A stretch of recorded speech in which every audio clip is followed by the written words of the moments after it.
you need to understand why you must account for SEO when migrating or updating your site. Here's why. Hey everybody, welcome back to another episode of Here's Why. Today we have Matt Ruud with us. He is actually our organic search director here at Proficient and manages our SEO team. Has tremendous amount of deep technical experience in SEO. Say hi, Matt. Hello. Good to see you all. All right. So, Matt, collectively, our teams, have helped so many different clients with migration projects. And what are some of the primary considerations from an SEO perspective that you need to have in a site migration? Sure. We usually engage with clients to address three primary concerns: mitigation, foundation, and growth.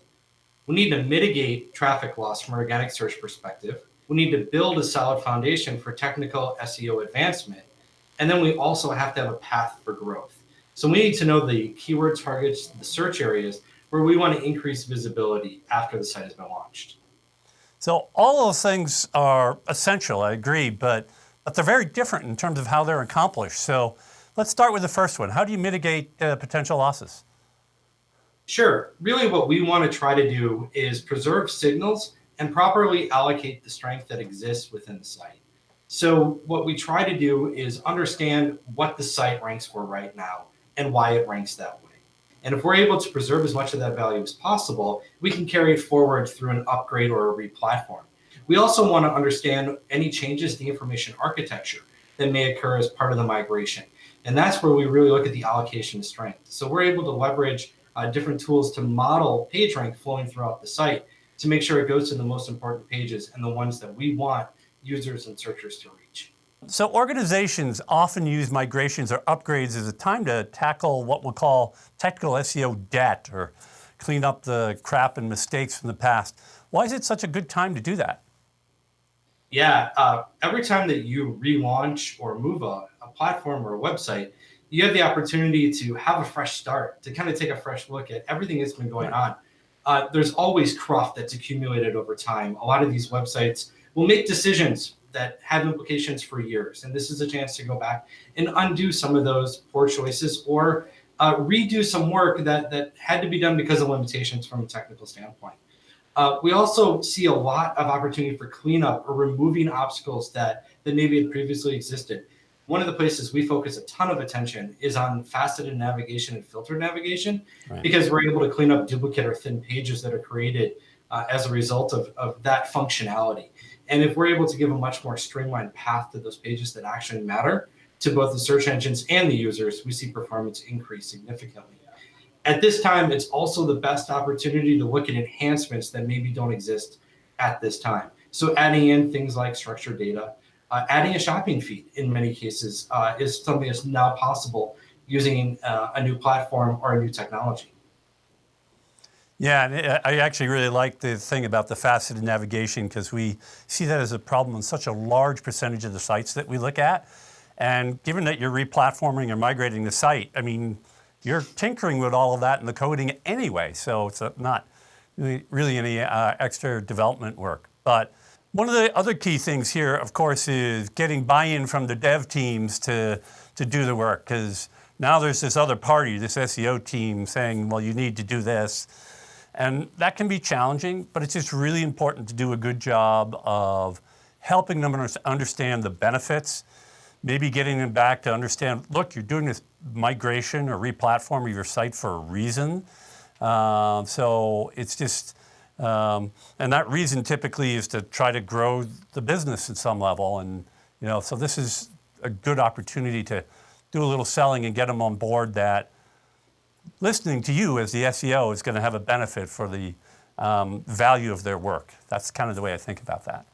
So what about the next thing, though? You mentioned growth. Why is this such a good time to focus on that as well? Yeah, well, as they say, a goal without a plan is just a wish. It really needs that foundation and roadmap behind it in order to actually get there and accomplish it. So we really recommend documenting where that growth should come from and then working to integrate that into not only the migration, but the overall marketing plan that's going to surround the launch of the new website. if we are able to have a roadmap that lays out step-by-step rules and responsibilities for individuals from an SEO perspective, from a development perspective, from a marketing team perspective, that allows for those tasks to be accomplished at the right times in the right ways. We also want to make sure that we have those kind of key objectives called out in a way that allows that growth to happen organically or naturally. When we look at site structure, there should be opportunities to take care of the immediate needs of the users in the search engines to target the appropriate traffic today, but allow for the addition of pages or elements, product lines, whatever it might be, over time to continue to grow the business and tackle those opportunities that are kind of lingering on the peripheries. Right. And finally, really understanding where the competition lies and what your distance is from you to them and what it's going to take to close that as quickly as possible. If you can start to say, well, we need to build out more relevant content and tell our story more appropriately in a certain area, you can account for that as the site comes together. You may not launch with those pages, but you know how you're going to add them in the months and weeks following. We've noticed that when we do these migrations, and you and I have both seen this, our teams have seen this, is just sometimes there's a dip in your traffic after you make all these site changes. So, why is that and what do you do about it? Yeah, so really that is where the search engines have to take some additional time to figure the site out. And if you think about the way that they process the information when they come and they crawl, they render and they index a site, it is essentially hitting the reset button for them as all the signals have changed in terms of what happens within that website. The external links themselves maybe are passing through redirects, but they still exist and have some value coming in. But in terms of the distributed crawl path, the flow of page rank, and other signals that we're sending to the search engines about what pages are about, their level of importance, that all changed. So everything has to be reslotted, it has to be redetermined, and it has to be re-ranked. Yeah, and it takes time, unfortunately, right? It's not something they can do overnight. But so the same is true for all of the redirects that are hopefully in place, meaning that it takes a while for search engines to crawl through them and actually find how they are flowing into the old and new versions of the site and see that whole mapping transpire.